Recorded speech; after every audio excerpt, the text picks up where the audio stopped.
మరొక నూతన దినాన్ని మనకు అనుగ్రహించిన మహోన్నతులైన దేవునికి స్తుతి ఘనత ప్రభావములు చెల్లునుగాక. ప్రతి దినము మనకు ఎదురవుతున్న ప్రతి సవాళ్లను దైవజ్ఞానంతో ఎదుర్కొంటూ ముందుకు వెళ్ళాలి అంటే ఖచ్చితంగా మనకు దేవుని కృపావార్త కావాలి. దేవుడు అనుగ్రహించిన అనేక కృపావార్తలు కలిగిన ఈ పరిశుద్ధ గ్రంథంలో నుండి ప్రభు నేడు మనకిచ్చిన వాగ్దానాన్ని ధ్యానం చేసుకుందాం. నేటి వాగ్దానము 91వ కీర్తన 3వ వచనం. వేటకాని ఊరిలో నుండి ఆయన నిన్ను విడిపించును.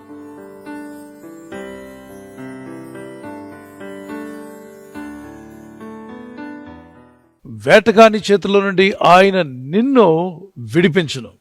మిమ్మల్ని విడిపించాలని ప్రభు కోరుచున్నాడు. మరి విడిపించాలంటే బంధకాల్లో ఉన్నవారినే కదా విడిపిస్తారు. అవును, పలు విధాలైన బంధకాలు నేటి దినాల్లో ఆత్మీయంగా బంధకాల్లో ఉన్నవారు ఉన్నారు, మానసికంగా బంధకాల్లో ఉన్నవారు ఉన్నారు, మరి భౌతికంగా కూడా బంధకాల్లో ఉన్నవారు ఉన్నారు. పలు విధాలైన బంధకాలు మనిషిని ముందుకు పోనివ్వకుండా, తాను సాధించాల్సిన పనులను సాధించకుండా ఆటంకపరుస్తూ వెనక్కి లాగివేస్తున్నటువంటి పరిస్థితి.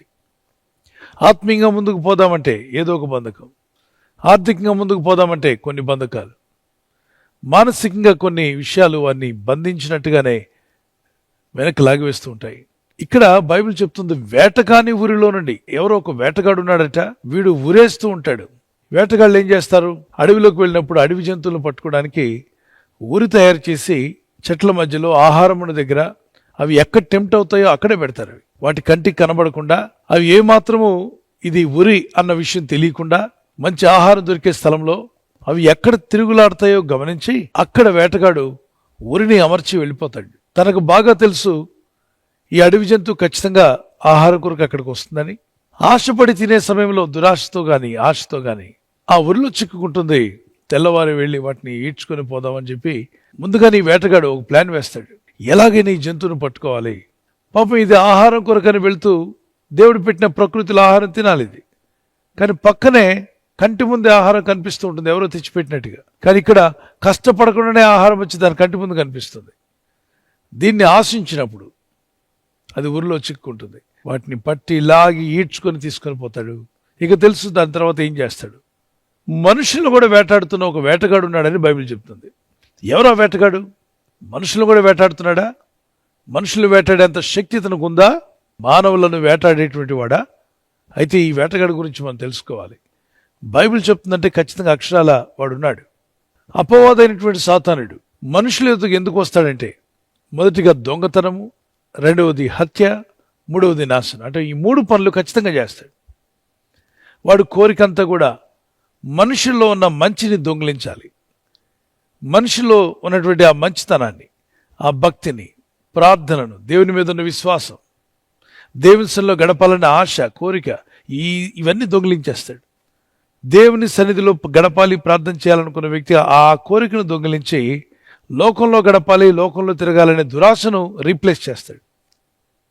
అంటే మంచి ఆశను తీసి దురాశను అక్కడ పెడతాడు. దొంగతనం అనేది జరుగుతుంది. మనస్సాక్షిని పాడు చేసుకునేలాగా, జీవితం మీద విరక్తి కలిగేలా చేసి ఆత్మహత్యలకు పాల్పడమని ప్రేరేపించేవాడే ఈ అపవాది, ఈ దుష్టుడు, సాతానుడు. అడవికి వెళ్ళేటువంటి వేటగాళ్ళు ఏ విధంగా జంతువులు పడ్డానికి రకరకాల పన్నాగాలు పన్నుతారో, ఊరిలో గుతారో, అదేవిధంగా అపవాదైన సాతానుడు ప్రజలను పట్టించి బంధించి ఏదో ఒక విషయంలో చిక్కించుకోవాలని ప్రయత్నం చేస్తున్నాడు. వాడు ఊరిలో ప్రపంచం అంతటా ఉన్నాయి. ఆర్థిక విషయాల్లో, వ్యాపారంలో, ఉద్యోగ సమయాల్లో, అలాగే కుటుంబ విషయాల్లో, బయటికి వెళ్తున్నప్పుడు, ఇంకా చిన్న బిడ్డలు స్కూల్ ఏజ్ నుండి, కాలేజ్ ఏజ్ నుండి, యూనివర్సిటీస్లో వారు ఎదిగే కొలది అనేకమైన ఊరులు ప్రపంచం అంతటా సాతానుడు పెట్టాడు. చూడండి, కొంతమంది అంటారు, నేను చిన్నప్పుడు చాలా భక్తిపరుడిని, బాగా ప్రార్థించేవాడిని, మరి ఇప్పుడు నేను దారి తప్పానండి, దేవునికి దూరం అయిపోయాను, కొన్ని సంఘటనలు నన్ను లోకంలోకి ఈడ్చివేశాయి అంటే వారు లాగివేయబడ్డారు. దుష్టునికి చోటివ్వకుడి అని ఎఫెసీ పత్రిక 4:26-27 మాట్లాడుతుంది. ఎప్పుడైతే ఒక మనిషి సమాధానంగా, సంతోషంగా ఉంటాడో ఎన్నో విషయాలు సాధించగలుగుతాడు, తను అనుకున్న వాటిని చేయగలుగుతాడు. అదే ఆ వ్యక్తిలో శాంతి లేకుండా, సమాధానం లేకుండా, డిసప్పాయింట్ అయ్యి, డిస్కరేజ్మెంట్, నిరుత్సాహంతో ఉన్నాడు అనుకోండి, చేయాల్సిన పనులు కూడా చేయలేడు. వేటగాని ఊరిలో నుండి ఆయన నన్ను విడిపించును. ఎవరాయన? నా దేవుడు, నా కాపరి, నా రక్షకుడు, నా ప్రభు నన్ను విడిపిస్తాడు అని ఒక ధైర్యంగా విశ్వాసంతో పలుకుతున్నాడు. ఈ విశ్వాసపు మాటలు మనం పలకాలి. ఇక్కడ దేవుడు నమ్ముతున్నానన్నావు, మరి ఆ దేవుడు నీకు ఏం చేస్తాడో కూడా నువ్వు చెప్పగలగాలి. వేటకాని ఊరిలో నుండి, అంటే నన్ను వేటాడి నన్ను చిక్కించుకొని నన్ను సమస్యలో పడవేసినటువంటి ఆ ఊరిలో చిక్కబడిన నన్ను నేను సేవించే నా దేవుడు, నేను ఆరాధిస్తున్న నా ప్రభు, నా రక్షకుడు తప్పక నన్ను విడిపిస్తాడు. ఆయన నన్ను విడిపిస్తాడు అని నమ్మాడు, అది పలికాడు. కృంగిపోయిన వేళలో, భయాందోళన మిమ్మల్ని ఆవరించినప్పుడు, కారుమబ్బులు కమ్ముకున్నట్టుగా సమస్యలు మిమ్మల్ని కమ్ముకున్నప్పుడు, ఏం చేయాలో ఎటు తోచని పరిస్థితుల్లో 91వ కీర్తన చదవండి. ఈ వాగ్దానాన్ని బట్టి ప్రార్థిస్తున్నాను, నన్ను నా కుటుంబాన్ని విడిపించు, నాకున్న పరిస్థితులను నన్ను విడిపించు. వేటగాని వాడు ఉరి అన్నప్పుడు అది రోగం కూడా కావచ్చు. హఠాత్తుగా డాక్టర్స్ ఒకవేళ అది మరణకరమైన రోగం అని చెప్పి ఉండొచ్చు. అది క్యాన్సరో, టీబీయో, ఆస్తమానో, ఏవో రకరకాల రోగాలు ఈ ప్రపంచంలో ఎన్నో ఉన్నాయి. మరి ఎన్నో రకాలైన వైరస్లు, ఎన్నో రకాలైన వ్యాధి రోగాలు. దేవుణ్ణి ఆశ్రయించి ప్రార్థించినప్పుడు ఆ వాగ్దానం ఇచ్చిన దేవుడు తప్పక నిన్ను విడిపిస్తాను అన్నాడు. ఈ వాగ్దానం ధ్యానిస్తున్న మనమంతా కూడా ఎటువంటి ఊరిలో మీరు చిక్కబడినా, అది ఎలాంటి పరిస్థితి అయినా, ఫైనాన్షియల్గా మీరు ఒకవేళ చిక్కుల్లో ఉన్నా, శోధనలో ఉన్నప్పటికీ మీరు ఊహించలేదు అలాంటి చిక్కుల్లో పడతారని. God is speaking to you. దేవుని వాక్యం నీతో మాట్లాడుతుంది. ఆయన నిన్ను ప్రతి విధమైన ఊరి నుండి, చిక్కుల నుండి విడిపించగల సమర్థుడు. ఆయన మిమ్మలను తప్పక విడిపించే తీరుతాడు. ఆయన పేరేంటి తెలుసా? విడుదల నాయకుడు, the deliverer, the saviour, the healer. మనల్ని స్వస్థపరచువాడు ఆయనే, మనల్ని విడిపించువాడు ఆయనే, మనల్ని బాగు చేయవాడు కూడా ఆయనే, మనల్ని రక్షించువాడు ఆయనే. ఈ వాగ్దానాన్ని ధ్యానిస్తూనే ఒక చిన్న కీర్తన పాడుకుందాం. నన్ను విడువరు ఎన్నడు ఎడబాయడు, యేసయ్య ఎప్పుడు నన్ను మరువడు. నన్ను విడువరు ఎన్నడు ఎడబాయడు, యేసయ్య ఎప్పుడు నన్ను మరువడు.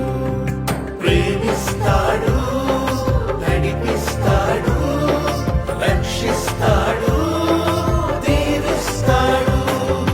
ప్రేమిస్తాడు, నడిపిస్తాడు, రక్షిస్తాడు, దీవిస్తాడు.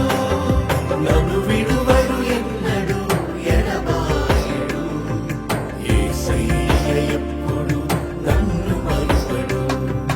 నా యేసయ్యా నీకే ఆరాధన, నా యేసయ్యా నీకే ఆరాధన, నా యేసయ్యా నీకే ఆరాధన, నా యేసయ్యా నీకే ఆరాధన.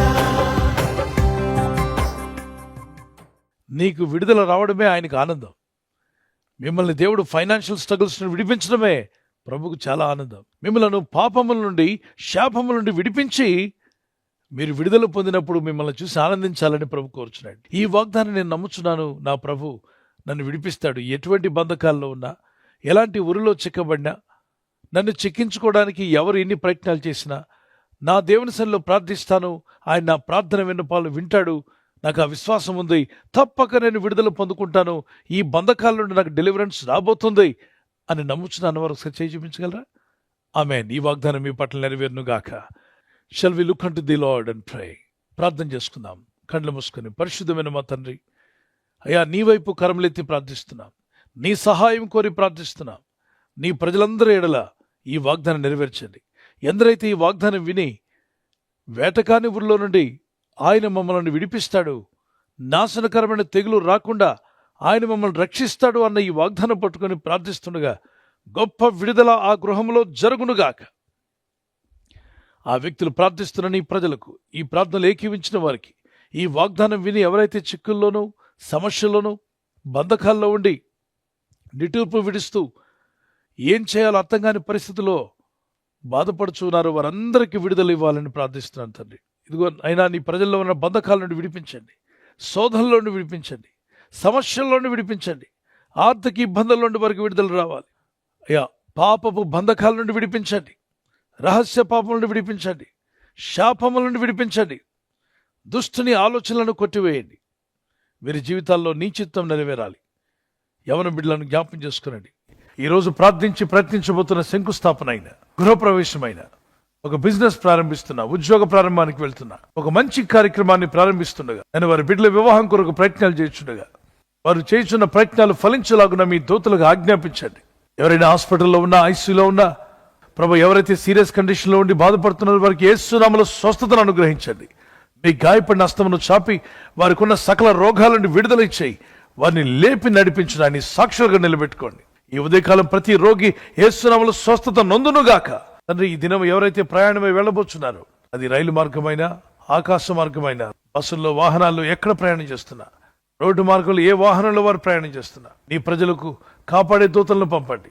ఉదయం బయలుదేరి సాయంకాలం ఇంటికి వచ్చేంత వరకు నీ కాపుదల, కాపాడే దూతల యొక్క సహాయము నీ ప్రజలకు దయచేయమని అడుగుతున్నాను. తండ్రి, ఎలాంటి ఊరిలో, ఎలాంటి చిక్కుల్లో పడి కొట్టుమిట్లాడుతున్న నీ ప్రజలకు ఈ రోజే విడుదల మీరు ఇస్తారని నమ్ముచున్నామా తండ్రి. నీ ప్రజలకు విడుదల వచ్చునుగాక. నీ కనికరం చొప్పున, నీ దయ చొప్పున మీ కరము చాపి వారిని తాకి విడిపించి బలపరిచి నీ సాక్షులుగా నిలబెట్టుకోమని ఈ వాగ్దానం అందరి పట్ల నెరవేరుస్తున్నందుకు నేను స్తుతిస్తూ, ఘనపరుస్తూ క్రీస్తు నామములో అడిగి వేడుకొనుచున్నాను నా పరలోకపు తండ్రి. ఆమేన్, ఆమేన్. ఈ విశ్వాస యాత్రలో క్రీస్తు వైపు చూస్తూ ముందుకు సాగిపోదాం. God bless you. ఈ వాగ్దానం విని మనతోనే ఉంచుకోకుండా అందరికీ షేర్ చేద్దాం. మనం పంపిన వాగ్దానము అనేకులు విడిపిస్తుంది కనుక అనేకులకు షేర్ చేద్దాం. God bless you. బర్త్డే జరుపుకునే వరకు happy birthday to you, many more returns of the day. God bless you. మీకు వాగ్దానం 1 పేతురు 3:9 ఆశీర్వాదమునకు వారసులగుటకు మీరు పిలువబడితిరి. మనం పిలువబడింది ఆశీర్వాదానికి కారకులగడానికి. ప్రార్థించండి ఈ వాగ్దానం పట్టుకొని. May the lord bless you. Blessed happy new year to you. మరి ఎవరైతే యానివర్సరీ జరుపుకుంటారో మీ అందరికీ వాగ్దానం ద్వితీయోపదేశకాండం 31:8 నీ ముందర నడుచువాడు యెహోవా, ఆయన నీకు తోడయుండును, ఆయన నిన్ను విడువడు, నిన్ను ఎడబాయుడు. భార్య భర్తలుగా మీ ఇద్దరు ఈ వాగ్దానం పట్టుకొని ప్రార్థన చేయండి. Happy wedding anniversary, many more returns of the day. God bless you. ప్రభు మిమ్మల్ని వాగ్దానంతో బలపరచునుగాక. భార్య భర్తకు లోబడాలి, భర్త భార్యను ప్రేమించాలన్న ఈ ఆజ్ఞకు విధేయులైతే మీ ఇల్లు అద్భుతంగా ఉంటుంది, కుటుంబం సమాధానంగా ఉంటుంది. దేవుని చిత్తం నెరవేర్చే కుటుంబంగా మీ ఇల్లు ఉండునుగాక. God bless you. ఈ ఛానల్ మీరు సబ్స్క్రైబ్ చేసుకోవడం వలన 2 పనులు జరుగుతున్నాయి. ఒకటి, సువార్త జరుగుతున్నది, ఆత్మలు రక్షించబడుతున్నాయి. రెండవది, పేదలకు, అనాథలకు ఈ ఛానల్ ద్వారా సహకారం అందించడం జరుగుతుంది. మనం సబ్స్క్రైబ్ చేసుకోవడం వలన అందరికీ సహాయం చేసిన వారమవుతున్నాం. ఖచ్చితంగా ఈ యూట్యూబ్ ఛానల్ ను సబ్స్క్రైబ్ చేసుకొని బెల్ బటన్ ను క్లిక్ చేయండి. మీకు వెంటనే మెసేజెస్ పంపబడతాయి.